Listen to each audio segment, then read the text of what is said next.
जय श्री गणेश दोस्तों। हमारी आज की कहानी का नाम है लगाम। कहानी अच्छी लगे तो प्लीज चैनल को सब्सक्राइब कर लीजिएगा। अब शुरू करते हैं कहानी। घर में सब रोहन की बारात निकलने की तैयारी में है और रोहन अपने कमरे में तैयार हो रहा है। मनपसंद लड़की उसकी जीवन संगिनी बनने जा रही है। खुशी उसी के साथ एक ही ऑफिस में काम करती है और उसके समान कमाती है। रोहन की माँ सुधा जी काफी उत्साहित है कि उनकी छोटी बहू कमाऊ है और सगे संबंधियों से इतरा इतरा कर कह रही है कि कमाऊ बहू आएगी तो घर साजो सामान से भर देगी। लक्ष्मी है वो। बड़ी बहू क्या है भई, आपने तो उसे बाहर काम नहीं करने दिया था। अब आपका हृदय परिवर्तित हो गया है और खुशी के गीत गाए जा रही हैं। कमाने वाली बहू आ रही है, बहुत इतरा रही हैं आप। ननद रेखा ने अपनी भाभी सुधा पर कटाक्ष किया है, लेकिन सुधा कन्नी काट कर निकल गई।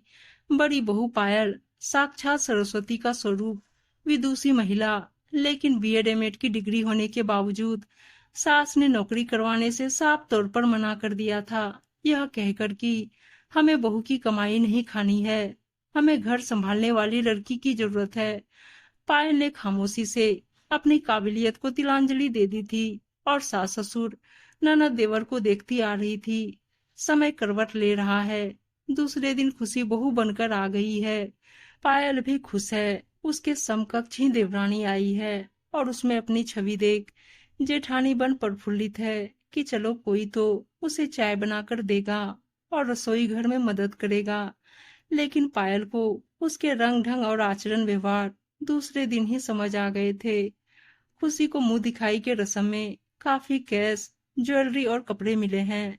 बैठक में यह कार्यक्रम के पश्चात देवर रोहन बोल रहा, मुंह दिखाई के गिफ्ट पर खुशी का हक है ना। कल रिसेप्शन पार्टी भी, गिफ्ट्स मिलेंगे ही तो उसे आप सब रख लेना। और रोहन की बात से वहां बैठे सास ससुर, पायल के पति अंकित और सास ने हामी भरी, लेकिन पायल का मन कचोट रहा है और रोहन की बात सुन हृदय को ठेस लगी है कि उसकी शादी में पति अंकित ने नहीं कहा कि शादी में मिले उपहार पर पायल का हक है। आज देवर बेबाकी से अपनी पत्नी को मिले सामान को समेट रहा है।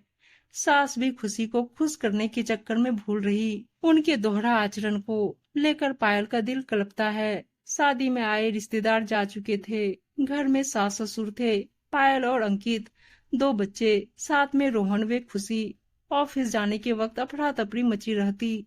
सुबह 6 बजे से लेकर 10 बजे तक पायल चक्कर घिनने की भांति सारे काम निपटाती। सास कुछ नहीं करती, ना खुशी घर के कामों में हाथ बटाती है। और रोहन खुशी के साथ ऑफिस चला जाता। खुशी पायल और सास को बाय मम्मी जी बाय भाभी कहते हुए ठसक में रहती, अपना हाथ हिलाते निकल जाती। पायल के हाथों का बना नाश्ता करती और अपना और रोहन का लंच पैक कर लेती और बैग हिलाते ऑफिस चली जाती। हद तो बढ़ती है कि सास के सह पर वो भी पायल की गृह कार्य में मदद नहीं करती। शाम को करना भी चाहे तो सास मना कर देती। पायल कर लेगी, उसे काम करने की आदत है, तुम थक जाती होगी, इसलिए अपने कमरे में जाकर आराम करो। और देवर भी कुछ ना बोलते। पायल यह सब भेदभाव देख उठती, पर अपने पति से कुछ नहीं बोल पाई, क्योंकि अंकित को औरतों के मामले में बोलना पसंद नहीं था, ना ही कभी कुछ बोले थे। ससुर भी शांत स्वभाव के थे। उन्होंने भी घर के अंदर क्या हो रहा है कभी भी हस्तक्षेप नहीं किया था। अब सिर के ऊपर पानी जा रहा था। यदि इस बार नहीं बोलती तो दोनों का, देवर देवरानी का मन बढ़ता जा रहा था और अब इनके स्वेच्छाचारिता पर लगाम कसना जरूरी था। हुआ यूं, पायल सुबह के नाश्ते में इडली बनाती है और गर्मा गर्म सांभर इडली अपने दोनों बच्चों को देने के लिए प्लेट लगा रही। उसी समय रसोई घर में खुशी आती है। भाभी मेरे और रोहन के लिए लंच पैक कर दीजिए ना। मेरे लंच बॉक्स में 10-12 इडली डाल दीजिएगा, अपनी कलीग को खिला दूंगी और रोहन को 4 इडली दे दीजिए। दूसरे डिब्बे में सेब और खीरा दे दीजिएगा। मतलब जेठानी को ऑर्डर से देने की आदि खुशी बड़े आराम से कह मुड़ने को हुई तो एक पारी ही इडली निकला है। चिंटू और रिया को दे रही हूँ। ऐसा करो खुशी, तुम फ्रूट्स वाला लंच बॉक्स तैयार कर लो और दोबारा इडली 10 मिनट में रेडी हो रहा है, तब तक रुकना होगा, ठीक है ना खुशी। अरे भाभी, ये दोनों तो घर में ही है ना, मुझे देर हो रही है। और रोहन को भी अपने बॉस के साथ दूसरे जगह साइट पर जाना है। आप ऐसा करिए, चिंटू रिया का इडली लंच दीजिए और दूसरा पारी वाला आप इन्हें खिला देना। प्लेट में रखे इडली को टिफिन में रखने लगी है। ऐसा करते देख पायल को काटो तो खून नहीं। सुबह से किचन में पसीने से लथपथ नाश्ता तैयार कर रही मैं, और ये महारानी जी मेरे ही बच्चों के मुंह से निवाला छीन रही है। बर्दाश्त की भी सीमा होती है। पायल ने झट से खुशी का हाथ पकड़ लिया। सुनो खुशी, आज से और अभी से तुम अपना नाश्ता खाना डिनर खुद बना लो। सासू जी को तुम बहुत पसंद हो, इसलिए उनकी जिम्मेदारी भी तुम ही निभाओ। और हाँ, अब से मैं तुम्हारे लिए खाना नहीं बना सकती, ना देवर के लिए बनाऊंगी। तुमने मेरे सब्र का बांध तोड़ दिया है। आज शाम को फैसला मेरा होगा कि मुझे तुम्हारे साथ रहना है या नहीं। तुम कमाती हो अपने लिए, ना कि मेरे लिए, इसलिए खबरदार खुशी। इतना सुनते गुस्से में लाल हो खुशी, झनमनाती अपने कमरे में जाती है। जोर जोर से चीखने चिल्लाने लगती है।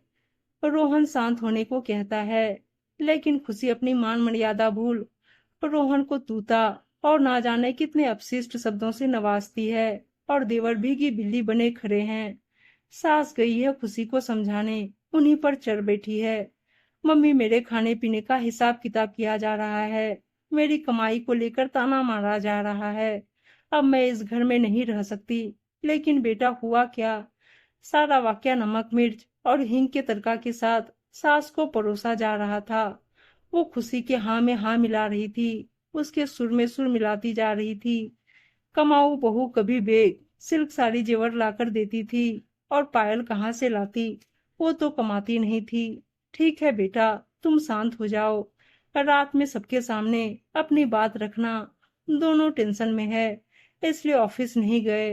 रात में अंकित ऑफिस से आते हैं, तब सब लोगों को हॉल में इकट्ठा होने को कहा जाता है। सास ससुर, अंकित और रोहन है। पायल भी बैठी है एकदम शांत, और खुशी मुंह सुजाए खड़ी है, मानो उसके सिर पर विपत्ति का पहाड़ टूट पड़ा है।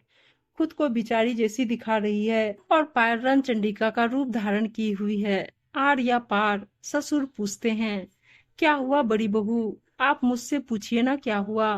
बीच में सास की कर्कश बोली सुन ससुर डपटते हैं, चुप हो जाओ सुधा, तुम्हारी दुष्टता के कारण ही आज हमारा घर महाभारत अखाड़ा बना हुआ है।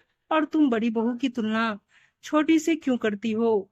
पायल ने कभी तुमसे उच्च स्वर में बात की है?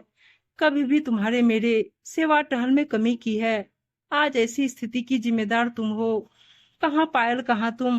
कोई तुलना नहीं है खुशी से, न तुमसे। 4 महीने से आई हो छोटी बहू, कितनी बार रसोई घर की तरफ झांकी हो? पायल ने सब कुछ तुम लोगों के निश्चल भाव से किया है, उसका यह मूल्य चुका रही हो तुम।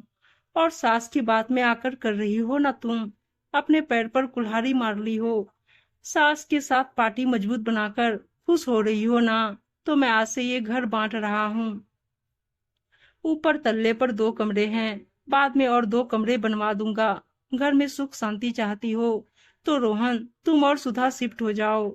पाल मेरे साथ और दोनों पोता पोती मेरे साथ रहेंगे। अंकित, उसमें मेरा खून है गऊ जैसा, इसलिए उसे मैं अपने साथ रखूंगा। रोहन, तुम अपनी बीवी के पैसे पर नाच कर रहे हो ना। पैसा से ही पेट नहीं भरता, बल्कि हाथ पैर भी चलाना जरूरी है। खुशी बहू ने बहुत बड़ा पाप किया है, बड़ी बहन जैसी जेठानी को खून का आंसू रुलाया है, जिससे आज कठोर फैसला लेना पड़ा है। पायल भी क्वालिफाइड है, शायद उसने अपनी सास की बात का मान रखा और नौकरी नहीं की। और तुम जो पैसे का घमंड करती हो ना, तो जान लो, इसके पिता ने एक फ्लैट दिया है और महंगे महंगे संस्कार तहजीब दिए हैं। शायद तुम्हारे माता पिता देना भूल गए। ससुर के बाद से पायल का रोम रोम ससुर जी के प्रति अतिशय श्रद्धा से झुक गया है। ससुर कभी भी घरेलू मसले में नहीं बोलते, पर आज वो अपनी बड़ी बहू के लिए दुनिया के बेस्ट फादर इन लॉ दिख रहे थे। न्याय के मूर्ति बनकर न्यायाधीश के रूप में सही फैसला सुनाया था। रोहन अपनी पत्नी और माँ के साथ ऊपर शिफ्ट हो गया। 2 दिन तो ठीक से बीते। सासू माँ ने दोनों का नाश्ता और डिनर भी बनाया, लेकिन तीसरे दिन घर में महाभारत छिड़ गया।